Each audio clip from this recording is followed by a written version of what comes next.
Hey besties, welcome back. Today we are starting a mood read with me, getting through my physical TBR video. For this video, I'm kind of gonna go in with no expectations, no like set plan. I'm just gonna read whatever I feel in the mood for in that moment.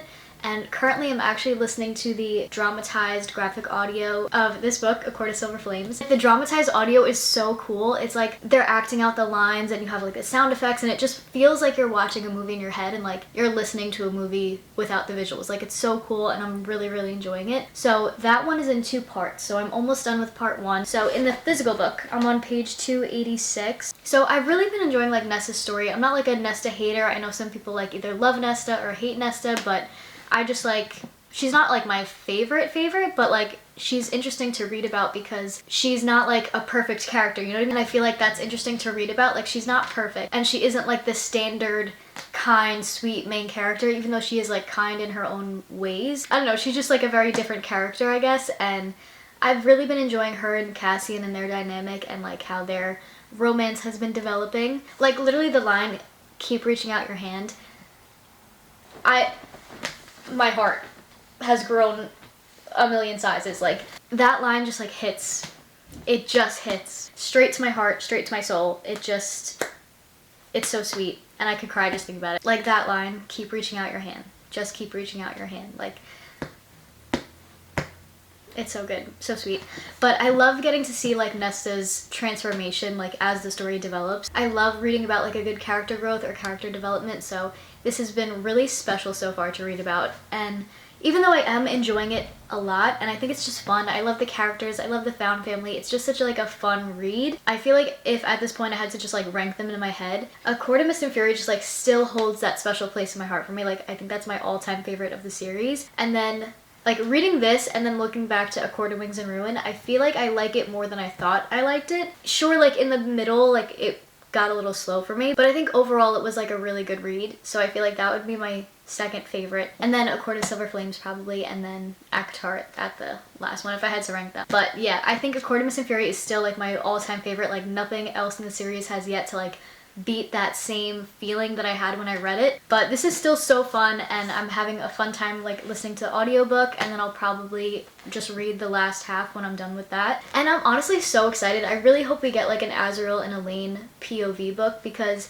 I have a feeling I'm gonna like their story more, just because like I'm not like a Nesta hater, but I feel like people are also Elaine haters, but I'm not an Elaine hater. I feel like she might be my favorite character. Like when her book comes out, I have a feeling that I might like hers the most. And I just want to get more of Azriel too. Like I'm just so intrigued by them and like their characters and their stories. So I'm just so excited to maybe get a book on them. I don't know, like I know she's coming out with another book, but I'm not sure about like what POVs it's going to be in or like what it's going to follow. So not sure about that yet, but I'm really hoping it's with Azriel and Elaine's POVs because that would be amazing. I also love how Nesta is a reader. Like every time I read that in books, like that the main character like reads or like reading is their hobby, like I don't know, it's just like a little like hee hee moment. Like I feel seen, you know what I mean? Like I love it. Just a little fair warning here, when you listen to the dramatized audio, everything is acted out really. Like all the lines are acted out. So yeah, so some parts are a little uncomfy for sure. Fair warning for that. So my god, do you ever just like, there's just nothing like it. There's just nothing like it. Like I'm literally listening to audiobook but holding the book in my hand. I don't know what it is. Like I can't even describe the smell to you, but if you know, you know. Like I know I sound like a weirdo, I'm very aware, but there's just nothing like the smell of a physical book. Holding it in your hands. Even as I listen to the audiobook and have not opened this. You know? Hey besties, it's the next day and I finished the audiobook for A Court of Silver Flames. So in the physical book, I'm up to chapter 37. So I can't believe, like, I feel like the audiobook like flew by. Like imagine reading, like, I'm kind of in shock, you know? Like this is a beefy chunk. Like this is a chunk of book, but we're done with it. Love that. But I've been really loving audiobooks lately. Like I don't know what it is, but I just love listening to it while I'm doing other things. Also, I got a little juice with my lunch today, but they didn't have small straws, so it just looks so funny to me that like it's like did a drink in like an extremely long straw. Anyway, it's a grapefruit, ginger, and lemon, so very delicious.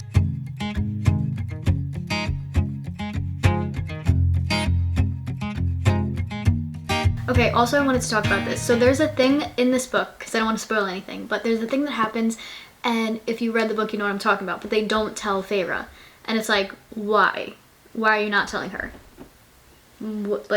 Like that part is a little frustrating. Okay, so like 2 chapters in, and I bought the audiobook because it's just so fun. I just have been loving audiobooks, and my attention span is completely non-existent, so I feel like I have to be doing multiple things at one time. I don't know why that is, but I kind of want to just like listen to the audiobook and then scroll on Pinterest, go on my phone, do whatever. So that's what I'm gonna do. I'm so excited. I really love this audiobook. I would definitely recommend the dramatized audiobook.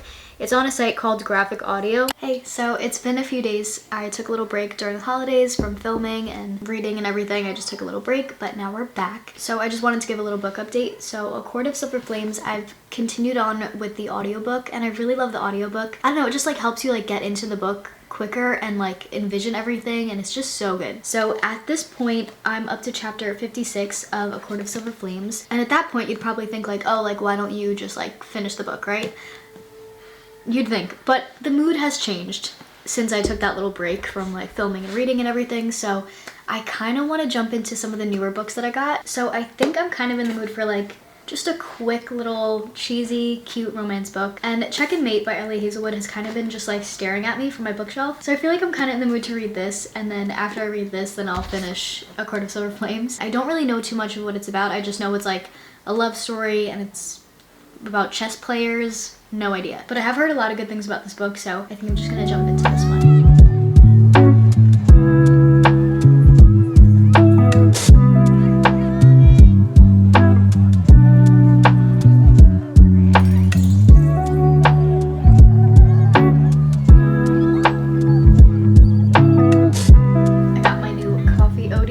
So continuing on with this book, I'm on page 38 now. So now that I've read a little bit, I feel like I can give a little bit more information into what it's about, because I kind of went into this pretty blind. Also, to preface this, I know nothing about chess. Not a clue. I've watched Queen's Gambit.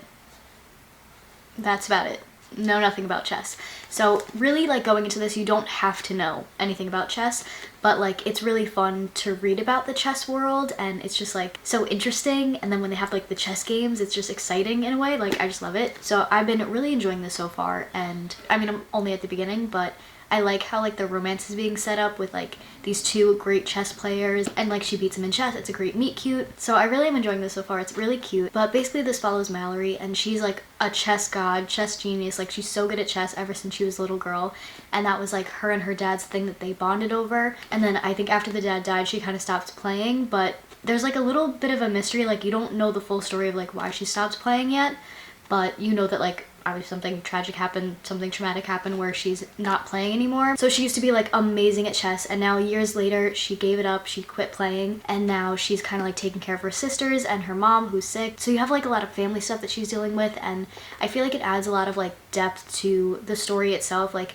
seeing her struggles and seeing, you know, I feel like it's so special to like have more of a plot and more of a story where you're really rooting for her. We're already, I feel like, connected to her, and I feel like I'm rooting for her. So I love that in a book. So it doesn't feel like just like a cute little romance. It feels already just like so much more than that, which I love. So yeah, I really like how everything is being set up so far. So I'm curious to see what's gonna happen.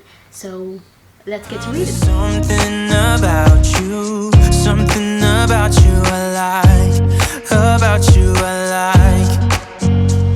I get too drunk and too scared and lie to you. If only you knew I would die for you. One of us gotta say the obvious. Nobody loves me better. Nobody loves me better. I can't. I literally can't. They're so cute. I'm on page 121 now, and they're literally so cute. I cannot. There's just like nothing like a YA romance. It's just so much cuter, and even like silly little touches, like he trapped her leg in between his own. Like little things like that are just so cute, and I feel like hit more in like a YA romance book where it's just so wholesome, and like those little like touches and little moments like mean so much more in a way. Like, I don't know what it is, but it just hits. It really does, and it's so cute, and I'm eating this up. One of the best parts about like post-Christmas festivities is that you have all like the leftover like candies and snacks. So I just have like these cinnamon coated pretzels someone made. So if you need to get yourself a little snacky snack, get a little snack while we hang out and do some more reading. Currently, I'm on page 146. We're looking how you pause when you talk. I think you said enough. You said you love for me something brand new. This book also has the when one of them is sick and the other one takes care of them trope, which I freaking love. So if you also like that trope, it's in this book too. I'm just loving like every interaction they have so far. It's just so cute, and it's like he's obviously so in love with her and she just doesn't see it. This book is so cute so far. I know I've said it's cute probably like a million times at this point in this video, so sorry about that, but it just is. It really is so cute. I will stop saying cute from this point forward, I promise. It's just like a really sweet love story, and it's not even like a love story. It's more like her story and like her story with Chess and her family. The romance kind of is just like a subplot of it. I'm currently on page 184, so really flying through this book. Like, it's such a quick read. It really does go by really fast. Touch, take, roll, he murmurs. He stands too. Every step back I take is one forward for him. What? You touched me. Can't stop now. Touch, take, roll. Because it's like a chess thing. Oh my god, that's so cute. And I know I called this book cute like 5 million times, but this book was so freaking cute. I feel like at this point I would give it maybe a 4 stars, because it really was like just a fun, enjoyable read. Just like a sweet love story, but like with a solid plot, and it was just really enjoyable, really cute, but it didn't give me that like 5-star feeling either.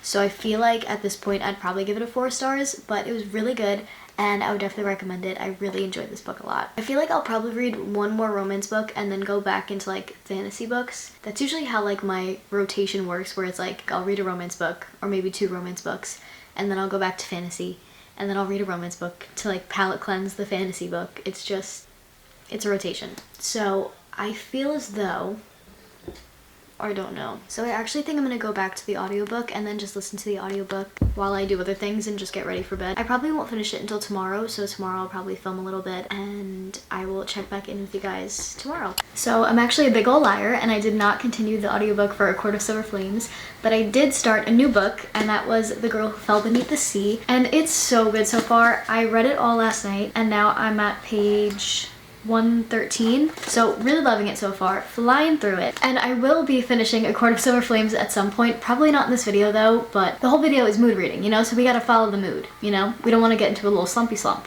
So I'm just kind of going with my mood, and my mood led me to this book, which I'm so glad it did because I'm really enjoying it so far. I ended up staying up so late reading this book because I was just so into it, and I love and hate those moments where you're just like so into a book that you can't even sleep, like you're just so into it that you want to keep going. So I'm really enjoying this so far. It is such like a cozy fantasy book. Like, it almost gives me the vibes of like, and I don't know if I'm saying this name right, the Studio Ghibli movies, like Spirited Away, Howl's Moving Castle. Like, this book gives me Spirited Away vibes. But basically this book, I think it is like a retelling of some sort of like an old fairy tale, but I really don't know. I don't know it, so I'm not too sure about that. So basically this book is about Mina and her homeland. There's all these deadly storms happening, so each year they sacrifice a girl to become the sea god's bride, and that will hopefully appease him. So they hope to kind of like appease the sea god in that way by giving him a bride. So a beautiful girl in her village, Shimchung, is chosen to be the sea god's bride.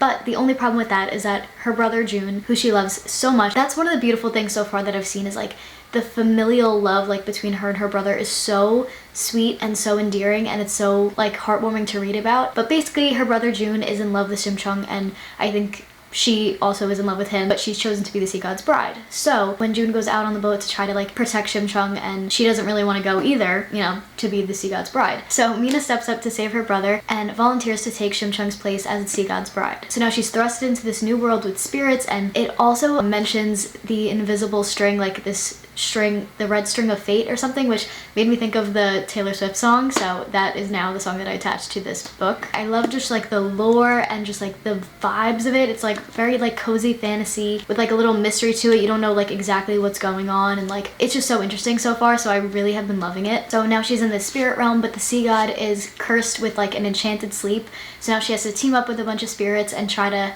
save the sea god and wake him up from the sleep and break the curse and also protect her people. So it's really an interesting and heartwarming story. I guess I'll go through what I've tabbed so far. The first one I tabbed was this quote: "In this moment I don't feel beautiful, nor do I feel very brave. My hands trembling. But there's a warmth in my chest that nothing and no one can take from me. This is the strength I call upon now, because even if I am afraid, I know I've chosen this. I am the maker of my own destiny. The red string of fate ties a person to her destiny. Some even believe that it ties you to the person your heart desires most, which I just love the idea of that. All along there was some invisible string tying you to me. And there also is like a little bit of a love story here that's developing, I think, which is also really sweet. Oh, and then this is another quote I tagged. Who are you to say what my fate is, if I'm to fail or if I'm to succeed? My fate is not yours to decide. My fate belongs to me. Namgi whistles low. Never thought I'd see the great Lord Shin of Lotus House, speechless before I see God's bride. Love that. Oh, this was another quote that I thought was so sweet. I'm saying, Mina, that June has loved you your entire life. Since the day you were born. He will always love you. It is his forever gift to you. Like, just love being like, that's his forever gift to you. I just think their relationship, like Mina and her brother, is so sweet, and just like, I don't know, just that line of like love being a forever gift to someone is just like, I thought it was so sweet. Oh, and this is another quote about her and June. I remember the way you used to follow June and me around, onto the beaches and down the forest paths. I have to admit I found you bothersome. I was never one for patience. I always wanted to race ahead. And then after it says, because June, knowing you followed, always walked a little slower.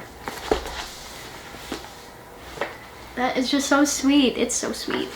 So yeah, that's all I really tapped so far, and I'm excited to keep reading and see what happens. I also randomly found on YouTube there was like a ambiance playlist, like an instrumental music, background music situation, for this book in particular, which I found randomly, and I actually love it, and it totally fits the vibe of reading this book. And it really, like, I feel like when you have like good background music that goes with the book and like is instrumental, so it like doesn't, like, you don't get too distracted by it, I think it like enhances the story so much more, and you actually feel like so much more immersed in it.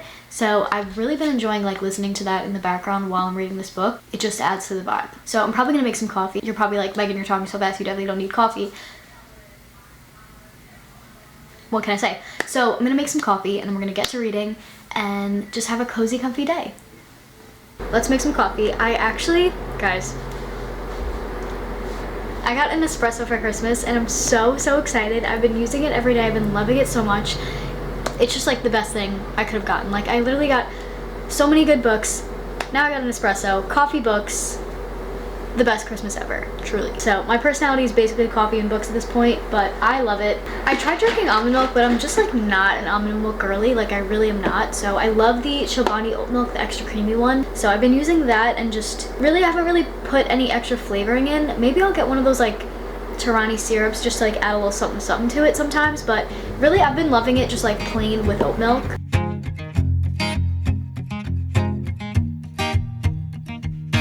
People knew her by her will, to make it whatever she put her mind to.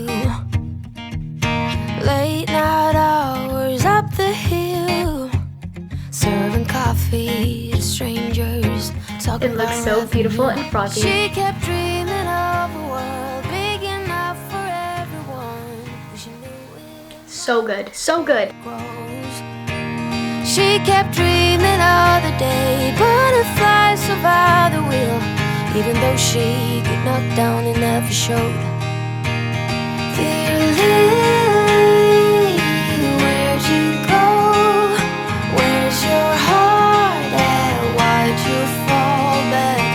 Lately your afterglow is shining brighter, waking up an easy egg. So it's 10:30 now. I just finished this book, and it was so cute. It was such like an endearing, sweet, cozy fantasy romance love story. It didn't fully give me that 5-star feeling, but it still was like such a fun read, and just, I loved the main character Mina. I loved the messaging in this book. Like, I just loved a lot about it. I think I'd probably rate it like a 4.5 because I really did enjoy it, but there was just something that wasn't fully that like 5-star feeling for me. But yeah, I really enjoyed it, and I would definitely recommend it if you want like a cozy fantasy. So with that, I think I'm gonna end this reading vlog here. Overall, we had 2 books down in this video. Right on. So yeah, I'm looking forward to the more reading vlogs to come. I'm super excited for all the reads of 2024. I love you guys so much, and I'll catch you in the next one. Bye.